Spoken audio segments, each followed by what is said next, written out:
Salam sejahtera Malaysia, terima kasih kerana menonton video-video dalam channel ini. Sebelum kita mula, jangan lupa untuk tekan tombol subscribe, share, like, dan komen. Let's go! Salam sejahtera dan selamat malam kepada semua pendengar.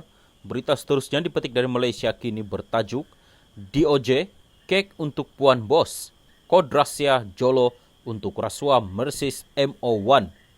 Kek itu adalah kod atau kata rahsia yang digunakan oleh ahli perniagaan Jolo untuk menggambarkan rasuah kepada isteri Malaysia Official 1 MO1 menurut Jabatan Keadilan DOJ Amerika Syarikat.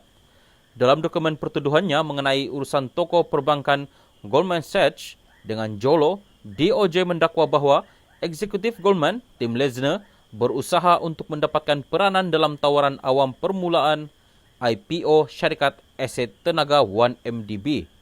Adalah didakwa dalam perbualan online antara Law dengan Lezner pada tahun 2014, mereka membincangkan keperluan untuk mengampu seorang pegawai 1MDB dan menghantar kek atau rasuah kepada seseorang yang dipercayai sebagai isteri MO1. Beberapa bulan selepas perbualan itu, akaun bank yang dimiliki dan dikawal oleh Lezner dan saudaranya digunakan untuk memindahkan kira-kira AS 4.1 juta kepada seorang tukang perhiasan New York, sebahagiannya untuk membayar barang kemas untuk isteri MO1 katanya. Dokumen mahkamah selanjutnya menyatakan pada atau sekitar 2 Jun 2014, Jolo selaku defendant melalui perbincangan secara elektronik usaha untuk mendapatkan kedudukan untuk US Financial Institution #1 dalam IPO tenaga 1MDB, termasuk keperluan mengampu 1MDB official #2 dan menghantar kek merujuk kepada rasuah kepada Puan Bos. Dalam surat email yang terdahulu, defendant Eng Lo dan co-conspirator #1 merujuk isteri MO1 sebagai Puan atau Madam.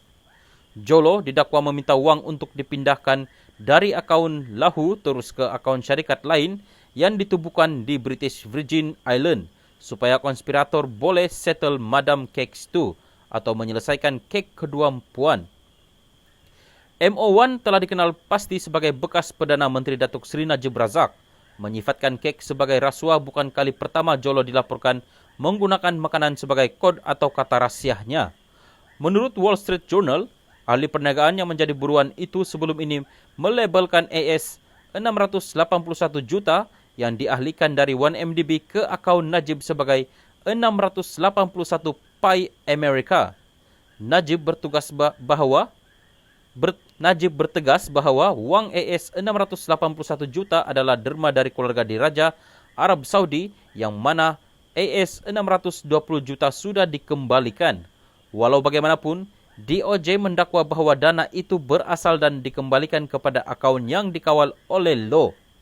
DOJ mendakwa bahawa sebahagian daripada dana yang kembali kemudiannya digunakan untuk membeli kalung berlian merah jambu berharga AS 27 juta yang juga disebut dalam dokumen pertuduhan terhadap Jolo dan Goldman untuk isteri Najib Datin Sri Rosma Mansur. Ia menyatakan bahawa pada bulan September 2013, atas permintaan Law, mereka barangan kemas New York bertemu dengan Law, MO1 dan isteri MO1 di sebuah hotel di New York untuk mempamerkan kalung berlian merah jambu yang direka khas untuk isteri MO1. DOJ menambah, kira-kira 3 minggu kemudian, kalung berlian merah jambu itu dibeli dengan menggunakan dana kira-kira 27.3 juta yang dihantar dari sebuah syarikat Lahu yang dimiliki dan dikuasai oleh Law dan rakan-rakan subahatnya.